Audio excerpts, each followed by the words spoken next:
What's up, guys? Sub-Zero here, back for another VOD review. Today, doing a tleyds VOD review because he's climbing, he's streaming, he's getting up there on the ladder, and because he played an augment today that it's one of my favorite augments to talk about, honestly. It's just absolutely fantastic. So often when I see this augment, I'm just looking for an excuse to take it, and very often I can find one, and that's what happened in tleyds game here. So start off here with this Leona printer. He does pick up a great opener for it. Has a few different options, has the every 4 seconds and the every 3 attacks one. Opts you for the every 4 seconds one. This is one that I've talked about recently. It's just that with a lot of the nerfs to Leona printer, the every 3 autos one, you feel a lot better just taking the every 4 seconds one and just, slowly getting there up to your Leonas. We also have the Mordekaiser already, which is just a fantastic dude to play around with this board. You just have boom, boom, boom, Arbiter, Conduit, Vanguard for 3 traits in. You get Darkstallion on top of this, and it's really easy. So a great opener for tleyds here, and I would say if you, had no clue what our augment was this game, you would just assume that, okay, we're just going to play this into some AP stuff here. But it's a prismatic start here. Curse Crown, Pris Ticket, level up.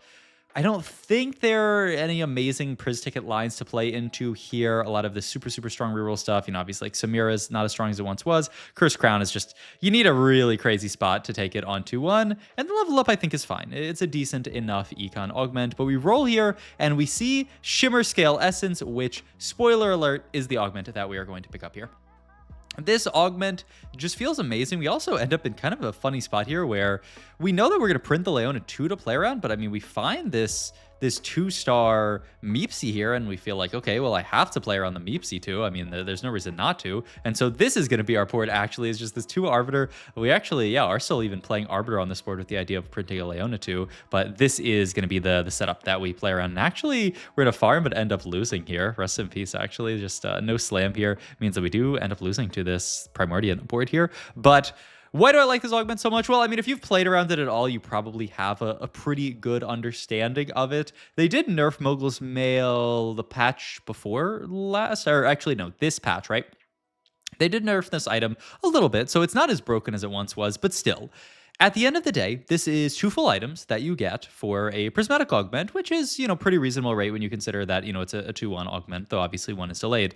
But the big thing is just the amount of economy that you generate from these items. I mean, it's 2 items and it is gold every single round. I mean, you look at these past couple of rounds, we've already farmed 3 gold here from our Mogul's Mail, and if you play for super long fights, you could farm an insane amount. It's also just nice tempo to have an early item here. You could see tleyds did not end up slamming, but very frequently you can just take this, slam an extra item there, and all of a sudden you're a 2-item unit to start the game, and that is just a lot of tempo. Having a 2-item tank to start the game with is just fantastic here. So not actually what tleyds is going to go for, I think, because he's too afraid of burning that tier, which is a really good item for any kind of like AP game plan that we want. And also to talk about game plan, I mean, the obvious game plan that this augment fits into is Fast 9 here. Get the 3-cost shop because the other one is just not very good. Looking at just taking Warmogs here plus Zoe pair, I don't mind it at all. It's a good item to pair up with the Moguls, and it is, like I said, Zoe pair, which would be fantastic to play around here. Wish we could get a Zoe printer, but I think we'll be all right here. We get all of our units, and we do find Aurora here, who actually fits nicely onto this board. 2 Voyager for the board, so yeah, this can be our spot here, and we can just make the Warmogs. So to talk more about game plan, there are other lines that you can theoretically play this into, and any kind of a comp that wants like a Gwynsu's Rage Blade or just wants attack speed in general you can play. Obviously like LeBlanc can use the Gamblers decently. You could throw it onto a Zaya if you really have to, though honestly, it's replacing some really good items there, so I don't know if you even really want to do that. But the main idea, the main thing that this will always play into is Fast 9, because it's an attack speed item for Vex late game, it's a tank item for whoever your main tank is, and it's a lot of gold to get you there. It's everything that you need in that line. You need items and you need gold when you play Fast 9, and that's exactly what this augment gives to you. You see this person here actually is looking like an MF board. I mean, that's another board that can certainly use the Mogul's Mail as a good frontline item, and then the extra attack speed is, not really bad on somebody like a Misfortune to get her just casting a lot here. We are playing for this Leona printer idea as well. This is just still, though it's nerfed, still a very reasonable way to play into a lot of Fast 9 stuff. You can see also we're holding onto the Gnar here as another potential out here. Don't end up going for it because our spot is already so good, but that's another line where you can use the attack speed really, really nicely. Once again, any unit that is interested in a Gwinsu's Rage Blade is usually interested in a Gambler's Blade because it's just kind of like a better upfront, but obviously worse scaling version of Gwinsu's here. Kind of a funny set of items. I mean, I don't mind a Vow Shojin here, and then we could just guarantee to kind of play into some kind of like AP Fast 9 option, play around the Shepherd version, and we can feel pretty good about it. Which, once again, to talk about stuff that got nerfed, that line did get nerfed a little bit with the Shepherd nerfs, but still is performing perfectly fine, and looks like these are going to be our slams here just because they're good items, right? Vow, whenever you're playing this line, feels amazing because you know that you're very likely to have Nunu be your tank, and then Chojin's just a good item for any of the AP carries except for the Vex. I mean, Vex is not too happy about that. Close fight here for tleyds, but he is going to win it, which is huge. Allowing him to win streak in this spot is fantastic. I don't know. I mean, you almost never want to skip Big Grab Bag, and you might have to take it again here. It's actually not the craziest because you're pretty good on items. The one thing that this does give you, which I'm actually a pretty big fan of, is the Reforger in this spot here. And tleyds actually going for the roll there a little bit, just try to find something to play onto this board. There's a lot of stuff that we have paired and that we're looking for here. Have the Zoe pair and have the Mord pair. And he does end up actually reforging to try to look for a better item and just gets kind of this weird spot here. We have this blue buff that we might have to end up making, but obviously double mana is really quite awkward in this spot here. I was going to say, though, it's not what we're going to do this game, is that the Reforger is really, really nice if late game you do want to reforge these items, right? Gambler's Blade and Mogul's Mail are both items that tend to fall off late game, so what you can do is play around these for a while and then just reforge them once you get to, stage 5 and make hopefully some kind of good artifact out of what you end up reforging into. Hopefully you're getting something that's playable. If you are playing one of these other Fast 9 options, like the Nova Fast 9, then it's kind of chill because you can use anything, right? You can use AD, you can use tank, you can use AP. It's like you can actually use any item. You're probably not gonna have some kind of like broken synergy there, but it works a lot. And yeah, I mean, tleyds a really good lobby to play this augment into. And the more that I've played Prismatics, actually, the more that I tend to like this augment, as I'll talk about after we get to Carousel here. I mean, Starcraft's upgrade is not great. You could just take the Tactician HP to have a little bit more of a cushion here, but I honestly don't even love it that much. I would have rather taken any kind of like econ take, but all good here. I will say that's really, really, really good for the Anma players because they are obviously getting a bunch of extra HP to play with, so that's a little scary for Mr. tleyds in this spot here, and I imagine this is going to be just a JG here, but it looks like he's thinking about Morello here, just to guarantee that we get to the heal cut here. Yeah, I don't hate it, and he's also very much considering this blue buff slam here just to have another item slammed here because he knows he's probably going to have to make blue buff at some point, though. He's going to delay it here and wait on the make, though. Okay, he's going to end up making it here. All right, waits a little bit and says, this fight's actually kind of scary, so I will make the item here.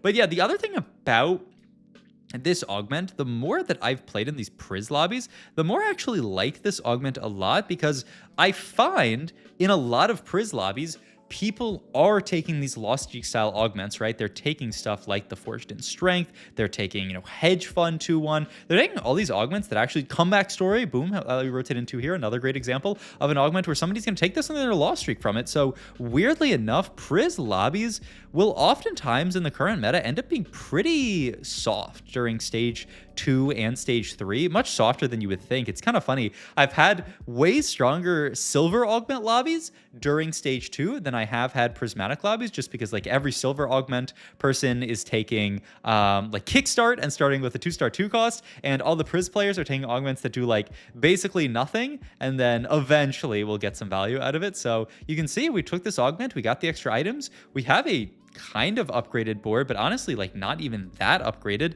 and boom, we're here on level 841 with 107 HP. We took almost no losses this last stage here. Giant Slayer probably gonna have to come down here. I guess he's gonna reforge first. Oh, and then he gets Void Staff. Okay, and then you can make this, which is pretty good. Does 100% confirm that you are playing this AP Fast 9 variation with this kind of stuff, but I think it was always pretty likely that this is what we were going to play. And just because we had a lot of AP items, right, the Shojin doesn't really have that much a home. If you're playing around like the Graves board, you can always go for the coolant version, but this is a lot more natural here. Last augment here. Honestly, I mean, you can't really take either of those is the problem. So yeah, he is just going to take the booster pack for the econ here. And my God, does he hit? He hits the Vex and the Sona. You can flame him for that. That is actually completely nuts here. And yeah, I mean, you don't feel bad about taking booster pack in a spot like this once again because your augment is giving you items to play around. This is everything that you need. It's an econ augment that also is an item augment, which is so fantastic when you are playing for Fast 9. Because this line, once again, all you need is items for your 5 costs and gold so that you can actually reach your 5 costs. So yeah, we're going to rotate into the Forged in Strength player. Once again, this is a perfect time to fight them to get that free win. I'm gonna maybe pick up the Zoe too, but don't really need it. We have the Leona 3 at this point, which is the whole idea. No need to play Arbiter at that point. And the Karma's a great in on this board, so we can keep her in here and really just coast straight to 9. I mean, it's light work, and that's why this augment is just so oftentimes picked. We also do... We're going to run into the thing that you do run into a decent amount of the time when you print Leona is, okay, now what? Because we have Leona 3, but we also have Nunu 2. And the second we find a Blitzcrank, we're going to have to cut something. You don't want to cut Shepherd. You really just don't want to cut anything. But oftentimes, in my opinion, the unit that I think you have to cut is the Leona. We will see what tleyds wants to go for here. But if you are playing really anything on this board, you kind of want to keep the Mordekaiser because, you don't want to lose on Darkstar, and Conduit is another, trait that you often will fit on this board with Bard. And then you don't want to obviously lose Shepherd. Shepherd's a great trade onto this board. So yeah, I usually am cutting Leona in these spots when I do reach the Blitzcrank. But we'll see. We'll see what Mr. tleyds wants to go for here. We get a TG, which is fantastic here. We've talked about this a million times, but TG is one of the best items in every single Fast 9 line, just because you are going to have a lot of units to itemize. You are just always going to have a unit that can fit a TG. Obviously, in this comp, Blitzcrank's amazing. Even a random Bard with a TG wouldn't be bad. In this spot, we have the Nunu, and we can throw it on there, and it's another upgraded unit. I mean, when you have this many upgraded units, it just feels amazing. We are going to pick up the Bard here, fit him onto the board here. We'll see where tleyds wants to keep these items, because I like the AoE. I mean, it's kind of interesting, right? I like I like utility onto Bard, but I also like it onto Sona just because Sona spreads it with every single cast, but Bard also has AoE when he casts. So I'm actually really curious to see where all of these items end up for him. For now, we are going to play her on the Sona because she's just a great unit. It gives us the mod, and also looking like we might win this fight. The Rost is just so valuable on this board. 4-trait Rost here, even, without fitting the Bard onto the board. And my God, 14 streak is just disgusting for tleyds spot here. Really want to roll down for just something takeable here. I mean, even something like this, I think you could feel pretty good about, right? GS Redemption. The extra tank item's pretty mediocre. Is there a damage item that you could make here? I guess you could make Nash Shojin with no spell crit, which would be a little bit awkward, but not even the worst. And look at this. Wait a minute. This is not even the Fast 9 from tleyds. This is the Fast 10. We are just going straight to 10 here in this spot here. Because who's stopping us? We're 107 HP. The Vex 1 stabilized us pretty decently here. He can now move the Vow over to the Nunu, which is beautiful, and then just move the TG to backline. This looks great. And I mean, his spot's amazing. I mean, he could lose every fight this stage and just 6-1 it, low-key. Now, he's probably not going to do that because that will do a lot of damage to him. But even with the extra HP, the spot works really, really nicely as well. Because, I mean, you don't have that pressure on you of forcing you to level here. He's probably, like, I don't even know if 5-3 is early enough because of the fact that we are trying to go Fast 10. Like, it's pretty far away still. I will say this is a board that does love level 10 because you do oftentimes get to fit Pike in on this board on 10, which is fantastic. Voyager for your entire board. Getting the Psionic item is almost always good. I don't actually remember what our Psionic was this game. I don't know. I think we did check it like all the way back at the start of this game. But yeah, I mean, our Psionic item, I mean, now with the changes to Psionic items, basically everything's going to be good. He is still looking at the level, but once again, like if you level here, you're actually kind of broke. So I think we should. I mean, it might actually be a 6-1. High key, it actually is a 6-1. Because, I mean, we're in enough of a spot to do it here. 75 HP, once again, it's only 3 fights away. The dream is that you will win a fight. I mean, this guy, weirdly enough, is actually stuck on the 1-star Mighty Mech, which is not great for 5-3. Now, we'll see what else happens. Oh Oh my god, we're just farming so much gold here with the Gambler's Blade plus the Transmute. I mean, winning that fight 1,000,000% means that we're gonna 6-1 it, 1 trillion%. JG, great item to pick up here. He's gonna pre-level it. Oh, this is kind of bedge. He is actually gonna pre-level it here in this spot here, and so he is gonna send it on 5-6 instead of 6-1. Means that you get to send it 1 round earlier, which is, it's a little bit nice. I mean, the main thing you have to worry about losing in this comp if you don't go early is the Nunu, but we hit the Nunu so easily that we didn't even have to, do this weird thing where you have to like roll down early, the old school like Setsuko 4-5ing it to fast 9 so that he could reach the Nunu. And yeah, we are going to have another fight here, which is barely a loss, but not bad from an HP perspective and really good from a econ perspective. So now we're going to roll down. So much stuff to find for this board. The Bard 2 already huge here. He's actually going to roll a bit. Okay, he stops for a second, then restarts in this spot here. He is looking to itemize the... Oh, what is this? I mean, surely we have to just finish 3 items onto Bard here. And yep, this is going to be the setup here. So the util items, interestingly enough, are going to sit on Vex. I mean, she's another unit that doesn't mind him. It's kind of hilarious. The other thing is that like these items are all really good on Vex, but we don't actually have reasonable items for Vex. So we might as well throw the utility items onto her. So makes a lot of sense, honestly. It's kind of funny. Also, I know tleyds, he will play for content here. He is definitely considering the 3-star 5 cost out. Vex may be a possibility. I don't think anyone else is holding that. He is holding onto all of these 5 costs to give himself the best possible chance of hitting those 3-star 5 costs, though he definitely wants as much econ as possible. Does pick up the Sona 2, finally picks up the Blitz, which once again, we are going to have to cut something if we want to fit it here. And yep, he is considering cutting that Leona here. I do think certainly once you find Blitz 2, this is the call, and he is going to move Archangels up to the Bard and just move all the mana items over to the Sona Bard.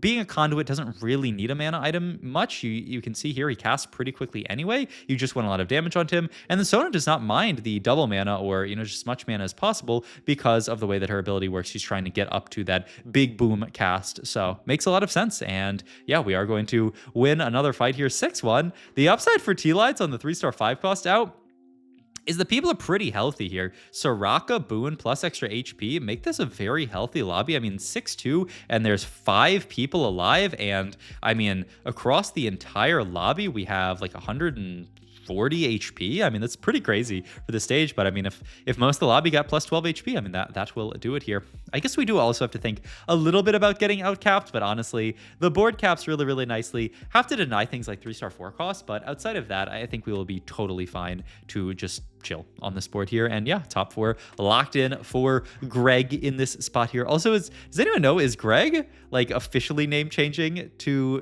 Greg, or is it going to be like, he just, this is his ladder name? I'm actually kind of curious here. Ooh, wait, check this here. You're going to drop off of the Rost on this board, right? Going to drop out of that, still keep the Karma on the board, but itemize double Bards here. I mean, he rolled amazing items for Bards. You know what double Bards is also? It's more of a chance to print units and get more gold to play for these 3-star 5 costs. Wait, that's actually kind of a hilarious idea. That makes a lot of sense here. So yeah, this is what he's going to play for. Sell some stuff, get a good item for actually Nunu here he's going to take, which is interesting. And he's going to consider the Shen as an option as well. I mean, we're pretty close to some of this stuff. He's actually rolling deeper than I would have thought here. Just going to roll down to 30 to find some stuff, but he certainly can sell board here as long as he's got time, right? I mean, next round might be the round that he has to sell board if he wants to look for 3-star. Obviously can't go for Blitzcrank because this guy's holding them, so that's one annoyance, but I mean, low-key, we might end up in this world here where we kill this guy and then we can go for Blitzcrank. Ooh, actually, okay, this is really good for his ability to go for a 3-star 5 cost because this kite guy won a fight, so he's actually 26 HP. He's in a pretty good spot where he's never going to kill him next round here. Also, wow, okay. 7 Bards, 7 Vexes. We're getting there. He is also, yep, going to cut the Leona, like we talked about exactly. It just makes too much sense to cut Leona late game because you must fit Blitzcrank and you must fit Nunu, so you must just play this board. So makes a lot of sense here. Going to rotate into this board, which is honestly a very strong board, forged in strength. I mean, and we're going to lose to it. Okay. I mean, that is more time to hit 3-star 5 costs. I'm surprised he ditched the Sona there, but he's actually going to send it this round because he knows he's so close. And oh my god, that was a 3-star Vex that weirdly enough, I'm sorry, that's my weird Metafy thing that sends notifications.